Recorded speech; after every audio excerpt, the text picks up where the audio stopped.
Hello guys, আজ যাচ্ছি একটা ফ্যান ঠিক করতে। তো ফ্যান ঠিক করতে বলতে বাবা একটা ফ্যান এনেছিল, যেটা এই নিয়ে 3বার খারাপ হলো। এর শর্টস ভিডিও আমি আপলোড করেছি আমার চ্যানেলে, বাট বারবার খারাপ হয়ে যাচ্ছে, তো সেই জন্য ফ্যানটাকে আজকে ঠিক করতে যাচ্ছি। Hey guys, 30 day challenge almost over. এরপর আমি একটা সিরিজ স্টার্ট করব ভাবছি, মানে আমার মাথাতে আছে, কিন্তু কতটা কি সাকসেসফুল হবে সেটা বুঝতে পারছি না। তো দেখা যাক। তো যে কারণে এই ব্লগটা আজকে পোস্ট করা, সেটা হচ্ছে যে কিছুদিন আগে আমি আমার চ্যানেলে একটা ভিডিও পোস্ট করেছিলাম।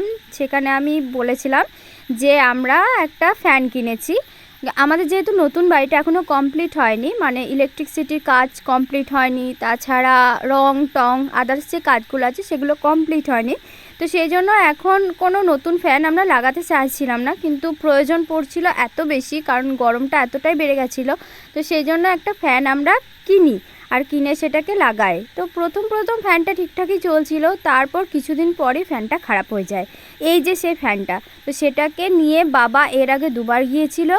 দুবারে বাবার এত লজ্জা লাগছিল ওই ফ্যানটাকে বারবার নিয়ে যেতে। তো সেই জন্য আমি, দিদা আর আমার বান্ধবী গিয়েছিলাম ফ্যানটাকে ঠিক করতে, না এবার ফ্যানটাকে পুরোপুরি চেঞ্জ করে দিতে।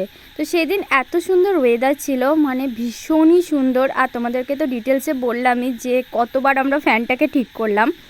তো প্রথমে ভাবলাম যে একটা বাজাজ কোম্পানি ফ্যান নেব, দেন ভাবলাম যে এখন না, পরে বাড়িটা ঠিকঠাক হলে তখন নেব।